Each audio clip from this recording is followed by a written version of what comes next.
Grabe mga ka-dreamers, ganire pala ang mangyayari kapag pinagsama ang vegetable oil, baby oil, paint drops at effervescent tablet. O diba kung titignan nga ang reaction na ito ay parang volcanic eruption. Kaya naman sa video na ito na iyan ay akin ding susubukan. Dito nga sa baso ay naglagay na ako ng vegetable oil tapos baby oil. Gumamit na rin ako ng 3 kulay ng paint drops para mas maganda tignan ng reaction. So yan mga ka-dreamers, napaghalo-halo ko na nga pala rito sa isang baso yung mantika, baby oil tapos 3 kulay nga ng food color. Ang huli ko namang ilalagay ay itong effervescent tablet nga, na kapag nga ito ay inilagay ko rito sa pinaghalo-halo ko nga na ito, ay magkakaroon ng kakaibang reaksyon. Ang magiging reaksyon nga niya ay para ba siyang volcanic eruption.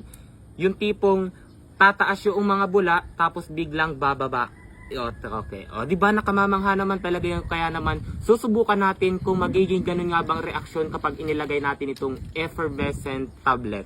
Okay? Ilagay ko lamang uli dito sa magandang view para naman makita nyo ng maayos. Ayan mga ka-dreamers, lagay ko na. Bali meron ako ritong 3 pirasong effervescent tablet. Yan, lagay natin.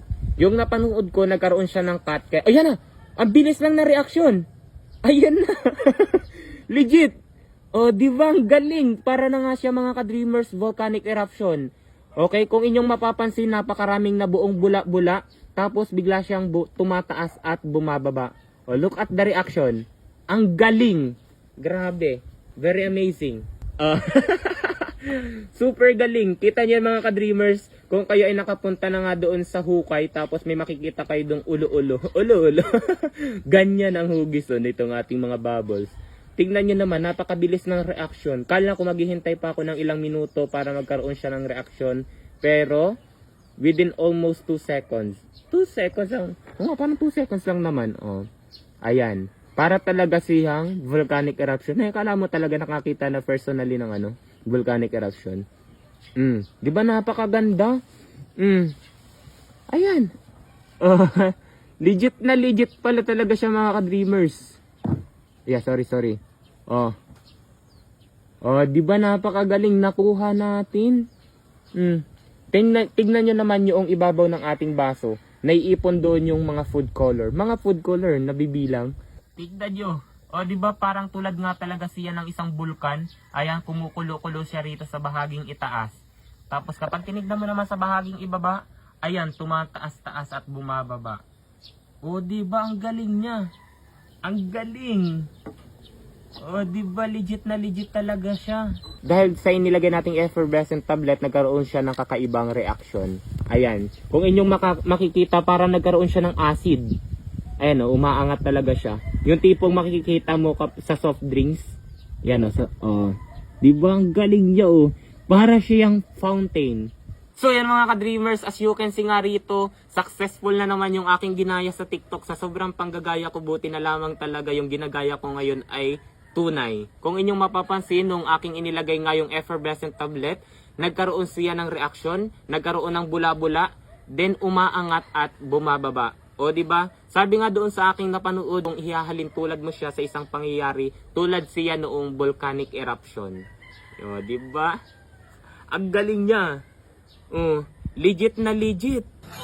49,500. I won 83,100. Ngayon mga ka-dreamers, tuturuan ko kayo kung paano kumita ng napakalaki rito kay PH Pasay. Nasa comment section lang ang link para mag-register at mag-deposit. Huwag nyo kalimutan mag-screenshot sapagkat mamimigay ako ngayon sa GCash. So yan, maglaro ako ngayon dito kay Super Ace. Play! Ito yung pinakamaganda scatter agad sapagkat may 10 spins siya mga ka-dreamers. 400 na agad yan yung scatter na sinasabi ko. Napakaganda niyan dito kay PH Pasay. Play! 800 agad? 1, 2. 1, 2. 1, 2. 1, 2. 4,000. 2, 4. 1, 2. 2, 4.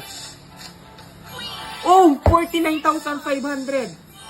5,000. 10,000. 1,000. Grabe! Tingnan nyo mga ka-dreamers. Look at this. I won 83,100. Ang akin lang tinaya, 200 pesos. Oh, di ba napakadali lamang talaga kumita rito kay PH Pasay. Kaya kung nais nyo rin kumita mga ka-dreamers, nasa comment section lang ang link para mag-register at mag-deposit. Huwag kalimutan mag-screenshot at ilagay sa comment section sapagkat mamimigay ako sapagkat nanalo nga ako. Daming sapagkat pero dahil ako'y tuwang-tuwa, mag-register at mag-deposit na kayo. Yun lang.